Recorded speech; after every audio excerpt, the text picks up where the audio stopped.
किसी प्रकार का लोकतंत्र में लाठीचार्ज वगैरह दुखद है। यहाँ पर जो सरकार है नीतीश जी की, इस सरकार का एक कैरेक्टर रहा है, कोई भी आता है लोकतांत्रिक तरीके से अपनी बात रखने तो सरकार लाठीचार्ज को सबसे आसान जरिया मानती है।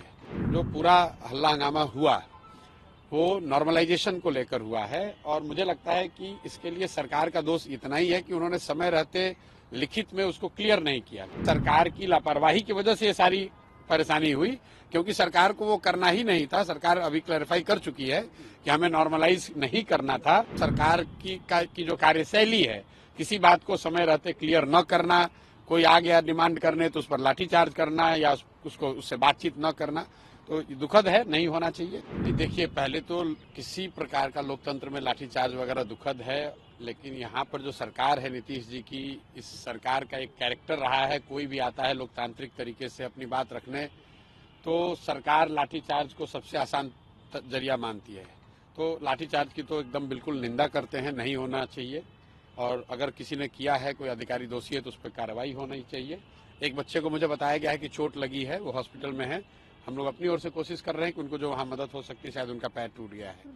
जहाँ तक विषय की बात है, तो जो पूरा हल्ला हंगामा हुआ वो नॉर्मलाइजेशन को लेकर हुआ है और मुझे लगता है कि इसके लिए सरकार का दोष इतना ही है कि उन्होंने समय रहते लिखित में उसको क्लियर नहीं किया। क्योंकि कल तो सरकार ने, अब जब हंगामा होने के बाद बता रहे हैं कि नहीं ऐसी कोई बात नहीं है, एग्जाम एक ही पेपर से होगा या कोई इसमें नॉर्मलाइजेशन की बात नहीं, तो मामला वो खत्म है।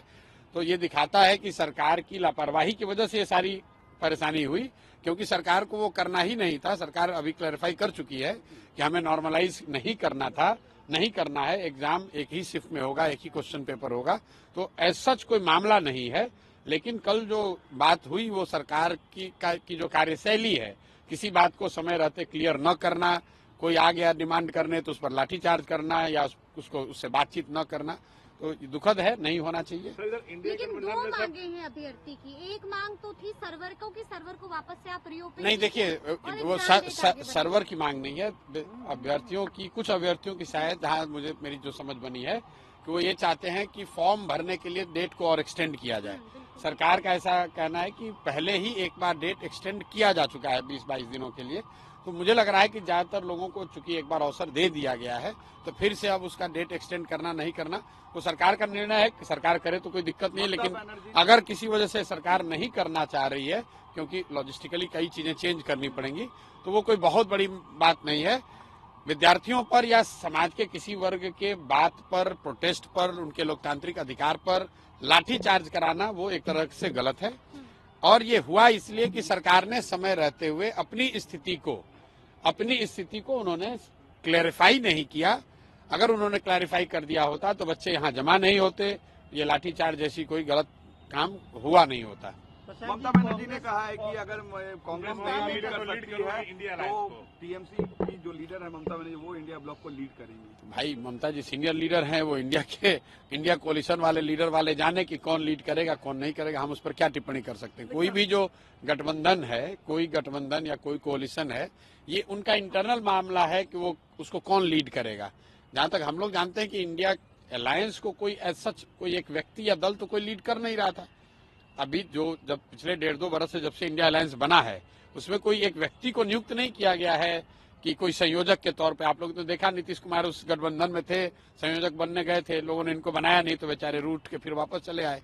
तो इंडिया गठबंधन का कोई संयोजक अभी तो है नहीं। बाई डिफॉल्ट कांग्रेस चूंकि सबसे बड़ी पार्टी है तो कांग्रेस के नेतागण उसको चलाते हुए दिखते हैं। तो ममता बनर्जी जी ने अगर मांग रखी है तो इंडिया गठबंधन का मामला है, हम लोग उस पर क्या कह सकते हैं। चाहे समाजवादी पार्टी की बात हो, अडानी वाले प्रोटेस्ट पे पार्लियामेंट में उन्होंने साथ नहीं दिया। अब देखिए, ये राजा ने कहा कि मेरे भाई, ऐसा है, ये उनका मामला है, इस पे प्रशांत किशोर की कोई टिप्पणी नहीं है। आप बिहार से संबंधित अगर कोई सवाल है तो कीजिए। वो इंडिया गठबंधन में कौन किसके साथ है, कौन लीड करेगा नहीं करेगा, पार्लियामेंट्री फ्लोर पे उनका कोऑर्डिनेशन और लैक ऑफ इट का जो मामला है, उसमें हमारी कोई टिप्पणी नहीं। ममता बनर्जी नीतीश कुमार को फिर लाने में कामयाब हो पाएंगी क्या? भैया ये जाके, अरे भैया, नीतीश कुमार खुद नहीं जानते हैं कहाँ रहना है, ममता बनर्जी उनको क्या लायक है। महाराष्ट्र में लैंडस्लाइड विक्ट्री हुई है एनडीए की, कैसे देखते हैं इस फैसले को, जैसा मैंडेट मिला है महाराष्ट्र में? भाई हरियाणा और महाराष्ट्र ये दिखाता है कि जो लोग भी विपक्ष की राजनीति कर रहे हैं, जो भाजपा को हराना चाहते हैं, उनको लंबी और कड़ी मेहनत करने की जरूरत है।